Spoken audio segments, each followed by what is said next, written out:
বিদ্যালয়ত পঢ়ি থকা ছাত্ৰ ছাত্ৰীসকলক যদি সোধা যায় তোমাৰ জীৱনৰ লক্ষ্য কি তেনেহ'লে কোনোবাজনে হয়তো ক'ব মই এজন ডক্টৰ হ'ম, মই এজন ইঞ্জিনিয়াৰ হ'ম, মই এজন শিক্ষক হ'ম বা মই এজন প্ৰফেচাৰ হ'ম বা কোনোবাই হয়তো ক'ব মই এজন পাইলট হ'ম। কিন্তু এই ৯৯% ছাত্ৰ ছাত্ৰীয়ে তেওঁলোকে হ'ব বিচৰাটো হ'ব নোৱাৰে আৰু তাৰ মূল কাৰণ হৈছে তেওঁলোকে নাজানে যে এজন ডক্টৰ হ'বৰ বাবে কি কি পৰীক্ষা দিব লাগিব, তেওঁলোকে নাজানে এজন IPS অফিচাৰ হ'বৰ বাবে কি কি পঢ়িব লাগিব, তেওঁলোকে নাজানে এজন আৰক্ষী অধীক্ষক হ'বৰ বাবে কেনেদৰে নিজকে সাজু কৰি তুলিব লাগিব, তেওঁলোকে নাজানে এজন পাইলট হ'বৰ বাবে কেনেকৈ বিদ্যালয় পৰ্যায়ৰ পৰাই নিজকে সাজু কৰি তুলিব লাগিব। আৰু সকলোৰে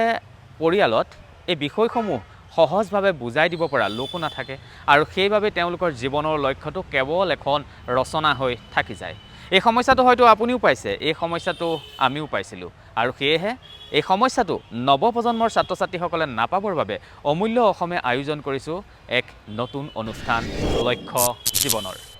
এই লক্ষ্য জীৱনৰ নামৰ অনুষ্ঠানটোৰ জৰিয়তে আমি ছাত্ৰ ছাত্ৰীসকলক এই বিভিন্ন দিশসমূহত কেনেকৈ সফলতা লাভ কৰিব পাৰে সেই সম্পৰ্কে আমি জনাবলৈ চেষ্টা কৰিম। লক্ষ্য জীৱনৰ প্ৰথম খণ্ডৰ বিষয় হৈছে আৰক্ষী অধীক্ষক। SP বা এগৰাকী আৰক্ষী অধীক্ষক কেনেকৈ হ'ব পাৰে, তাৰ বাবে তেওঁলোকে কেনেকৈ নিজকে প্ৰস্তুত কৰি তুলিব লাগিব বা আৰক্ষী অধীক্ষক এজনৰ দৈনিক কৰ্মসূচী কেনেকুৱা হয়, এই সকলোবোৰ খুঁটি নাটি জানিবলৈ আমি আহিছোঁ এজন আৰক্ষী অধীক্ষকৰ ওচৰলৈ। আৰু তেখেত হৈছে বৰ্তমান সময়ত অসমৰ সবাতোকৈ চৰ্চিত লাখ লাখ যুৱক যুৱতীৰ বাবে আদৰ্শ IPS Ananda Mishra.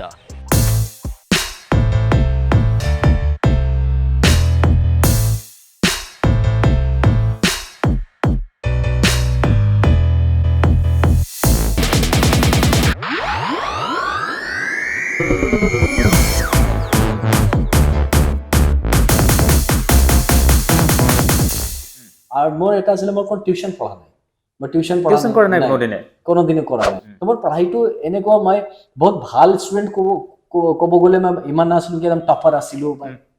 Nothing like that. বহুত বেছি কিতাপ ল'ব নালাগে, আমি কম 5টা কিতাপ লওক 50 বাৰ পঢ়ক, 50টা কিতাপ লৈ 5 বাৰ পঢ়াৰ কোনো মানে নাই। এতিয়া একদম থুলমূলকৈ ধৰক ক্লাছ 8 ক্লাছ 9ৰ ছাত্ৰ ছাত্ৰী এজনে যাতে এইম ইন লাইফত ফিক্স কৰি ল'ব পাৰে তেনেকুৱাকৈ একদম সহজকৈ যদি আমি ক'বলৈ যাওঁ পৰামৰ্শখিনি কেনেকৈ দিব? এই ধৰক আপুনি মেট্ৰিকত ভালকৈ পঢ়িব লাগিব, ইংলিছৰ ওপৰত দখল থাকিব লাগিব, জেনেৰেল নলেজ থাকিব লাগিব, এনেকুৱা ধৰণৰ কেইটামান পইণ্ট যিকেইটাই তেওঁলোকক এজন IPS অফিচাৰ হোৱাত সহায় কৰে। প্ৰথম কৈছোঁ মই কি আপুনি কি হ'ব বিচাৰে সেইটো ডিচাইড কৰে, এইটো বহুত আগত কৰি ল'ব লাগে। মই যেতিয়া 7-8ত আছিলোঁ I had decided I will become IPS। তাৰপিছত 8ৰ পিছত মই ক্লাছ 10ৰ কাৰণে পঢ়াই নাই, 12ৰ কাৰণে পঢ়াই, মই কণ্টিনিউৱাছলি UPSCৰ কাৰণে পঢ়িছোঁ। তো আপুনি সেই যেতিয়া এমটো সেইকাৰণে আগত লৈ ল'ব লাগে আৰু এই এমৰ ফালে গৈ থাকিব লাগে, সেইটো এটা কথা। দ্বিতীয়, এমটো কেনেকৈ চুজ কৰিব লাগে, how to choose your aim in life. তো সেইটো কাৰণে মই ক'ম কি আণ্ডাৰষ্টেণ্ড ইউৰ চেল্ফ, নিজক বুজিব লাগে, মই কি বিচাৰোঁ, মই কি কৰিলে ভাল পাওঁ, হয় না? এজন মানুহ হ'ব কি কোনো মানে বেমাৰী মানুহক চাই দিয়াটো ভাল পায়, তাৰ কোনো টাইপৰ মানুহ সেৱা কৰাটো ভাল পায়, হয়তো তাৰ মেডিকেল লাইনত গ'লে ভাল হয়। কোনো মানুহ আছে এইটো টুটা ভাঙা বস্তু লৈ বনাবটো ভাল পায়, ক্ৰিয়েটিভ বস্তু কৰি ভাল পায়, কোনো এনেকুৱা একদম মানে নতুন নতুন বস্তুটো ইনোভেট কৰা ভাল পায়, ডেফিনেটলি ইঞ্জিনিয়াৰ মাইণ্ড হয়, তাক ইঞ্জিনিয়াৰিং কৰিব লাগে। এজন মোৰ নিচিনা মানুহ হ'ব য'ত প্ৰব্লেম থাকে তাত সোমাই যোৱাটো ভাল লাগে, য'ত কমজোৰ আছে তাৰ কাৰণে গৈ খাৰা হোৱা ভাল লাগিব, বেয়া মানুহ দুমধাম দিয়াটো ভাল লাগিব। তো সেইচব মানুহ বুজি যাব লাগে কি ভাই পুলিচৰ দিমাগ, তাক পুলিচত যাব লাগে। যিটো ভাল পায় সেই লাইনত যাব লাগে। মা দেউতাক লাগে কি জবৰদস্তি নকৰিব, মোৰ আশা আছিলে যে মইতো ডক্টৰ হ'ব পাৰে নাই, এনে ছোৱালীক ডক্টৰ বনাম, সেইটো বেয়া কথা, সেইটো কৰিব নালাগে। ছোৱালীয়ে কি হ'ব বিচাৰিছে এক্সাক্টলি, এটা কাম হয় যিটো অভিভাৱক ডিউটি হয়, ছোৱালী ল'ৰাক বুঝাই দিব লাগে কি বেটা দেখো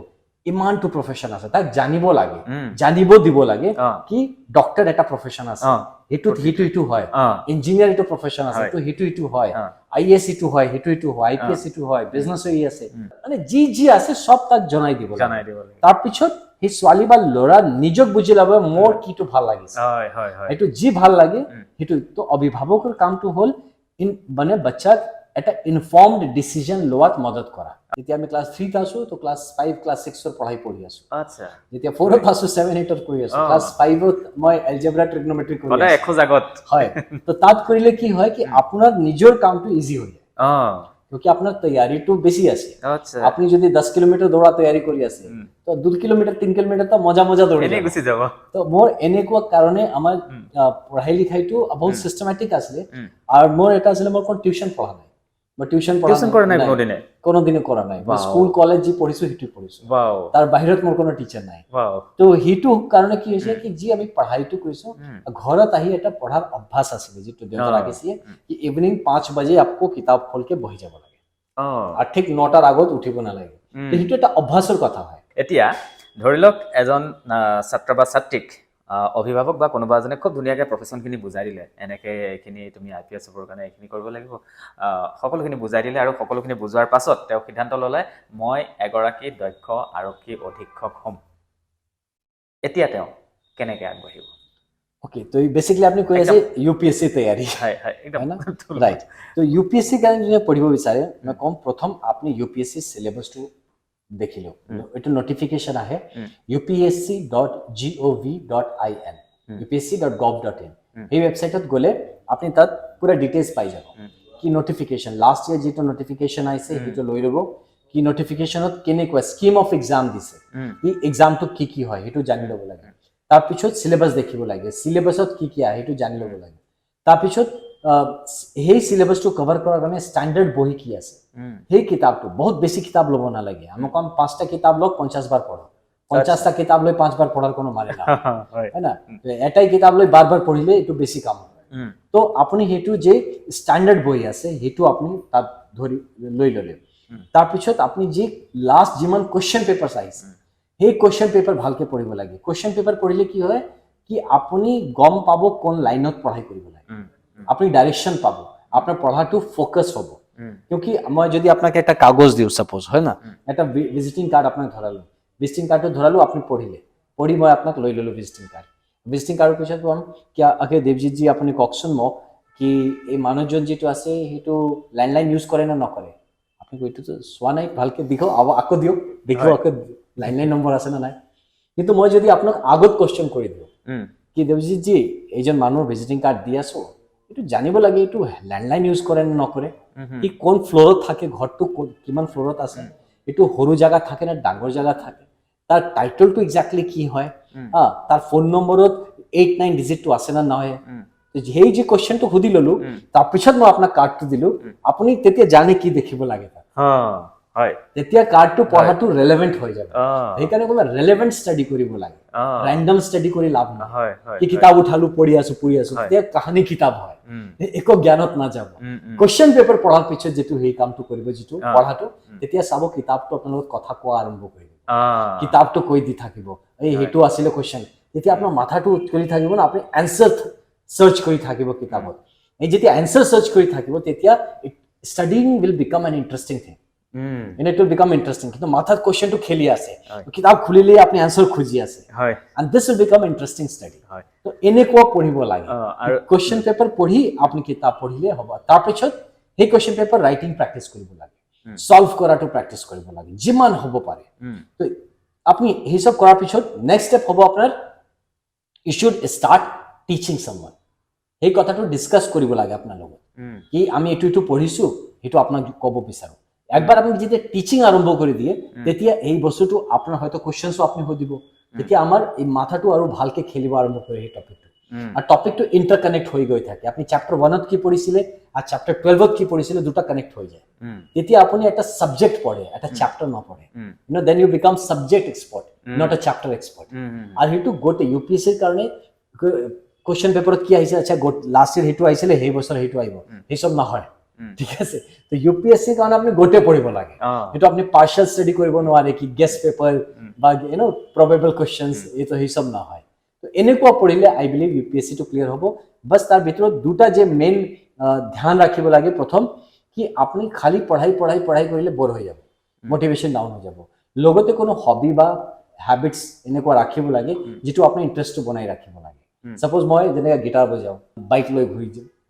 ঘূৰিব গৈ থাকো অলপ চলপ আঁকিব বিচাৰো অলপ চলপ লিখিব বিচাৰো তো এই সব যে বিভিন্ন টাইপৰ আপোনাৰ ইন্টাৰেস্ট আছে হেতু কৰি থাকিব লাগে তেতিয়া কি হয় আপোনাৰ মাইন্ডটো ফ্ৰেশ থাকে আৰু কনসিস্টেন্টলি পঢ়িব লাগে এই নহয় কি আমি এক মাহ পঢ়িলো 2 মাহ ৰেষ্ট দিলো আকৌ এক মাহ তো আকৌ you will be back to zero তো যি পঢ়াইটো পুৰা 0 to 100 কমপ্লিট কৰিব লাগে তাৰ পিছত অলপ ব্ৰেক দিব পাৰে আকৌ 0 to 100 এনেকা কৰি কমসে কম 5 বাৰ তৈয়াৰী কৰি ল'ব লাগে মিনিমাম 5 বাৰ যেতিয়া আপুনি তৈয়াৰী কৰি পঢ়ি লৈছে তেতিয়া হয়তো আপুনি অলপমান কন্ট্ৰোলত থাকিব লাষ্ট যেটো হল এটো যিমান আপুনি কোৱেশ্চন পেপাৰ সলভ কৰিব ইমান আপোনাৰ একিউৰেসি বাঢ়িব ইমান আপোনাৰ সেন্স অফ যেটো এবিলিটি টু এক্সপ্ৰেছ হেতু বাঢ়িব কোনো টাইপৰ বেয়া নিশাত না যাব নিশা মানে মদ্যপান ড্ৰাগছ বা এই সব বস্তুত না যাব নিশা কৰাৰ বহুত ভাল ভাল বস্তু আছে অলপ মিউজিকৰ নিশা কৰিব কৰিলে অলপ শৰীৰ চৰ্চাৰ নিশা কৰিব স্পৰ্টছ খেলাৰ নিশা কৰিব মানুহৰ কাৰণে কাম কৰি চাও না কিমান ধুনীয়া লাগে হেতু লৈ ডাঙৰ আৰু স্যাটিসফ্যাকশন না হয় কৰি চাব খালি ইমান নিশা হৈ যাব না তেতিয়া আপুনি মনত হ'ব কি চামড়া তামড়া সব উদাৰ দে দো কেছে হসা কৈছো হেতু মোৰ নিজৰ এক্সপেৰিয়েন্স মান নিজৰ ফিলিং কৈছো ইমান কাম কৰিব গলে ইমান মনত হয় না কি যদি চামড়াও দি দিব किसी का अच्छा हो जाए कोई भला हो जाए कोई खुश हो जाए तो हेतु কৰি দিব লাগে হেতু লৈ ডাঙৰ আৰু নিশানা হয় তো হেই সব ফালে মন দিব তো ইউথক মই হেতু কৰিম কম কি এটা জীৱন আছে হেতু বেলেগৰ ৰাস্তাত না চলিব আপোনাৰ জীৱন ডিসিশনটো আপুনি ল'ব বেলেগ ডিসিশন লিব আপোনাৰ জীৱনৰ আৰু আপুনি এটো জিআই খতম কৰি দিব পিছত গৈ কব ইনা হে কৈছিলে হে কাৰণে তো কাউ ব্লেম দিয়া লাভ নাই